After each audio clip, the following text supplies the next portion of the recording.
Sir ನನ್ನ ಪ್ರಶ್ನೆ ನಿಮ್ಮಂತ 4 ಬುಳ್ಳೆಗಳು ಸೇರ್ಕೊಂಡು ಇವನ್ ಯಾರೋ ಎಣ್ಣೆ ಗಾಡಿ ಒಬ್ಬ ಗೌರವಾನ್ವಿತ ಭಾಷೆ ಬಗ್ಗೆ ಗಮನ ಇರ್ಲಿ. ಒಂದ್ ನಿಮಿಷ. ಭಾಷೆ ಬಗ್ಗೆ ಗಮನ ಒಬ್ಬ ಗೌರವಾನ್ವಿತ ಬುರುಡೆ ಬಗ್ಗೆ 4 ಬುಳ್ಳೆಗಳು ಸೇರ್ಕೊಂಡು ಎಲ್ಲಿಂದ ಊಟ ಬರ್ತೀರಿ ನೀವೆಲ್ಲ ನಮ್ ಪ್ರಾಣ ತಿನ್ನಕ್ಕೆ ಬುರುಡೆಗಳನ್ನ ಯಾರನ್ನ ಹೇಳ್ತೀರಾ? ಒಂದ್ ನಿಮಿಷ ಕೇಳಿ ಸರ್ 4 ಬುಳ್ಳೆಗಳು ಸೇರ್ಕೊಂಡು ಆಗಿರ್ಲಿ ಸರ್. ನನ್ನನ್ನೇ ಹೇಳ್ತೀರಾ? ಇಲ್ಲ ಬೇಡ, ವ್ಯಕ್ತಿಗಳು ನೀವು. ನಾನು ನಿಮ್ಗೆ ನಾನು ಆನ್ಸರ್ ಕೊಡಲ್ಲ. ಏನಾದ್ರೂ ಆಗ್ಲಿ ನಿಮ್ಗೆ ನಾನು ಆನ್ಸರ್ ಕೊಡಲ್ಲ. ನಾನು ಮರ್ಯಾದೆಯಾಗಿ ಮಾತಾಡ್ತೀನಿ. ಇಲ್ಲ, ಇವ್ರ ಪ್ರಶ್ನೆಗೆ ನಾನು ಆನ್ಸರ್ ಕೊಡಲ್ಲ. ಗೌರವಾನ್ವಿತ ಬುರುಡೆ ಅಯ್ಯ ನಿಮ್ಮ ಅವನ್ ಹಿಡ್ಕೊಂಡು ನಿಮ್ ಫಾದರ್ ಬಗ್ಗೆ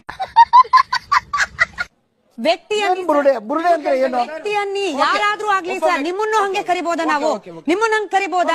ಮೇಡಮ್, ಬುರುಡೆ ಅಂದ್ರೆ ಒಪ್ತೀರಾ? ವ್ಯಕ್ತಿಯನ್ ಇಲ್ಲ, ಅವ್ರಿಗೆ ನಾನು ಆನ್ಸರ್ ಕೊಡಲ್ಲ. ಆಯ್ತು ಸರ್, ಹೇಳಿ.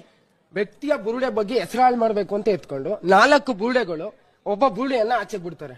ಆ ಬುರುಡೆ ಇನ್ನೊಂದು ಬುರುಡೆನ ಹುಡುಕ್ತೀನಿ ಅಂತ 40 ಜನ ಕಟ್ಕೊಂಡ್ ಬರುತ್ತೆ. ಆ 40 ಜನ ಬುರುಡೆ ಹುಡುಕಕ್ ಬಂದು ಇಲ್ಲಿರೋ ಕರ್ನಾಟಕದ ಬುರುಡೆಗಳನ್ನೆಲ್ಲ ಹಾಳು ಮಾಡಿ ಈಗ ಅವರೇ ಬುರುಡೆ ಚಚ್ಕೊಳ್ಳೋ ಮಟ್ಟಕ್ಕಾಗಿದೆ. ಅದಕ್ಕೆ ನಿಮ್ಮ ಉದಾಹರಣೆ ಕೊಡಿ. ನಿಮ್ಮ ಅಮ್ಮನ ಪಿಂಡ ಯಾವ ಬೋಳಿ ಮಗನಿಗೆ ಅರ್ಥವಾಗುತ್ತದೆ? ನೀವು ಬುರುಡೆ ಅಂದ್ರೆ ನನ್ನನ್ನು ಹೇಳಿದ ಮೇಲೆ ನಿನ್ಗೆ ಯಾಕೆ ನಾನು ಉತ್ತರ ಕೊಡ್ಬೇಕು?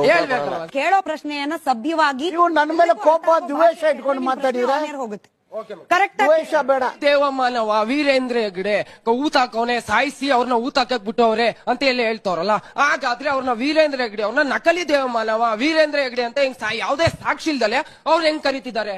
ಅದು ಎತ್ತಿಲ್ಲ ನೀವು ಅವ್ರನ್ನ ಹೋಗಿ ಕೇಳಿ, ನಾನು ಹೇಳಿಲ್ಲ ಸರ್. ಎತ್ಬೇಕಲ್ವಾ ಸರ್? ಹೇಳಿರೋರ್ನ ಕೇಳಿ, ನಾನು ಹೇಳಿದ್ನ ಸರ್ ನಾನ್ ಪ್ರತಿಯೊಬ್ಬರಿಗೆ ಗೌರವ ಕೊಟ್ಟೆ ನನ್ನದು. ನಾನು ಯಾವ ಗುಂಪಿಗೂ ಸೇರಿರೋನಲ್ಲ.